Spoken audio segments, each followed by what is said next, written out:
¿Es posible que una democracia se destruya mediante el voto? ¿Es posible que un esfuerzo político populista radical que establezca una tiranía socialista a partir de ganar una elección democrática?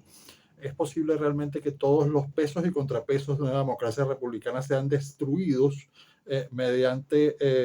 desde dentro, mediante el juego político de la propia democracia? Pues por supuesto que es posible, ha ocurrido varias veces en la historia en diferentes tiempos y lugares. Pero para que eso ocurra, tienen que haber muchos pasos previos, tiene que ser destruido primero todos los principios y valores en que se fundamenta la república, los que se fundamenta la libertad, en los que se fundamenta la economía de mercado, sin la cual no puede existir república y democracia. Y para poder explicarles eso, quise resumirlo en una fábula que está aquí. Del mundo imaginario de las fábulas en que los animales y los insectos hablan, se visten, viven en casas, trabajan en granjas y fábricas, tienen comercio y gobiernos como los humanos del mundo real, recordemos la de la hormiga trabajadora y la cigarra holgazana, porque la historia no terminó ahí. Y lo que siguió es una gran fábula de hormigas y cigarras y langostas, en las que pasaron muchas cosas y mucho peores poco tiempo después del de la fábula que todos conocemos. Las hormigas de estas fábulas eran granjeras y artesanas, comerciantes, obreras y empresarias, e incluso había hormigas políticas, pero las hormigas políticas eran pocas y existían porque las hormigas pagaban sus impuestos y votaban para elegir a sus gobernantes. Todas las hormigas eran trabajadoras y ahorrativas, todas guardaban para mantener alimentadas y calientes a sus familias en el invierno, todas respetaban a sus vecinos y cumplían fielmente sus acuerdos. Ninguna hormiga hubiera votado por una hormiga holgazana, por lo que las hormigas políticas lucían muy atareadas siempre. Pero estas hormigas no eran iguales, aunque en algún sentido lo eran más que las que conocemos. Las que desde el capullo son obreras o soldados, reinas o zánganos. Estas eran todas muy similares desde el capullo e iguales en derechos y obligaciones de adultas, pero no en preferencias ni en resultados. Todas eran, o procuraban ser, igualmente modestas, industriosas, ahorrativas y decentes. Respetaban religiosamente la propiedad privada, cumplían escrupulosamente sus acuerdos, se dedicaban a sus propios asuntos, evitando entrometerse en los ajenos, y vivían en paz. Las cigarras eran muy diferentes, holgazanas, deshonestas, escandalosas. Aunque eran pobres, sus vidas eran una fiesta. Viviendo de lo poco que la naturaleza les ofrecía sin esfuerzo y de pequeños timos, eran felices hasta el invierno. En el invierno recurrían a las hormigas en busca de lo que no habían ahorrado en verano. Mendigaban, robaban y la mayoría fallecía de hambre y frío. Cada primavera, las escasas cigarras sobrevivientes reiniciaban su fiesta sin fin y cada invierno sus filas se reducían hasta casi desaparecer. Así, las cigarras eran pocas.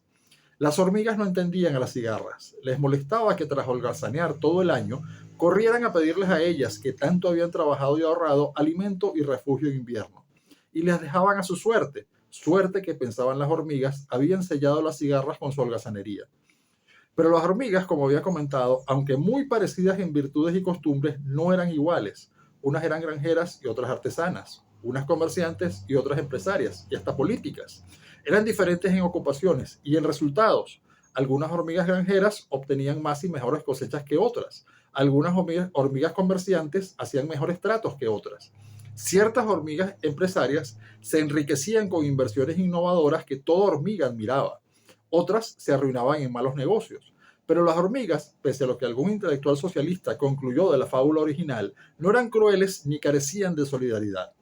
Toda hormiga ayudaría a otra hormiga en desgracia, y ninguna hormiga dejaría de pagar como deuda de honor mañana lo que por caridad le dieran hoy. Pero algunas hormigas que habían amasado fortunas notables encontraron realmente divertidas a las cigarras y se lamentaron de su triste destino en el invierno. Dieron alimento y refugio a las cigarras que, tras sobrevivir al invierno por su generosidad, las envidiaban y odiaban más que a las hormigas comunes que nada les daban. Las langostas, que ocasionalmente llegaban saqueando y destruyendo, llegaron y se detuvieron a observar un mundo que había cambiado. Había más cigarras que nunca y más riqueza. Las hormigas que tenían menos resentían que las hormigas que tenían más mantuvieran a las holgazanas cigarras. Y las cigarras envidiosas odiaban a las hormigas que las alimentaban. Las langostas, en lugar de lanzarse al saqueo, hablaron con las hormigas trabajadoras y les dijeron que las hormigas ricas las explotaban, que habían hormigas pobres porque habían hormigas ricas, y pobres se sintieron como no se habían sentido nunca hasta que las langostas les enseñaron a comparar su riqueza con las de sus vecinos, en lugar de compararla con las de ellas mismas en el pasado, como habían hecho siempre. Así les enseñaron las langostas a las hormigas a envidiarse unas a otras y quedaron muy satisfechas con su discurso. Hablaron también con las cigarras, que ahora eran muchas. Les dijeron que eran víctimas del racismo institucionalizado de todas las hormigas y de la explotación de las hormigas más ricas, que tenían derecho a vivir como las hormigas sin trabajar como las hormigas, que de cada necesidad nace un derecho y que el injusto y desigual mundo de la hormiga caería con la gran revolución de las justicieras langostas. Y quedaron todavía más satisfechas de ese discurso. Finalmente, hablaron con las hormigas ricas. Les dijeron que las hormigas pobres las envidiaban y las cigarras desagradecidas las odiaban. Que las hormigas políticas eran débiles e incapaces de defenderlas de multitudes que tarde o temprano las atacarían para robarles sus riquezas. Que únicamente las langostas, dotadas de fuerza y ferocidad, que todos temían, podrían protegerlas ese día. Y quedaron tan satisfechas de ese último discurso como para dar confiadas el siguiente paso de su plan. Llegaron las elecciones, las langostas presentaron sus candidaturas y arrasaron. Las hormigas ricas financiaron sus campañas. Las hormigas que ahora se consideraban a sí mismas pobres las votaron en masa. Y las cigarras sellaron su triunfo con canciones y fiestas y también aportaron sus votos, porque ahora eran muchas. Las langostas tomaron el poder, expropiaron la propiedad de las hormigas ricas, cargaron de impuestos al resto, forzándolas a trabajar cada vez más para retener cada vez menos. Encerraron a las cigarras en campos de trabajo forzados, pero por más que se esforzaban con sus látigos, no lograban que produjeran más de lo que consumían para no morir. Y cansadas de las cigarras, las fumigaron con... Y esto fue la fábula de las cigarras que por envidia a las hormigas votaron por el insecticida. Es la forma en que se destruye una democracia desde dentro, destruyendo primero los valores y principios institucionales sobre las que se sostiene una economía de mercado, una sociedad libre, una república, una democracia. Y esto fue la sección de literatura, historia, cine y cultura de este canal, Guillermo Rodríguez GTV, un canal sobre economía, geopolítica, política y cultura con una línea editorial libertaria y estricto apego a los hechos, nos gusten o no. Para todos, muy buenos días, muy buenas tardes o muy buenas noches, según sea el caso. No olviden, por favor, darnos su like si les gustan los contenidos y suscribirse al canal.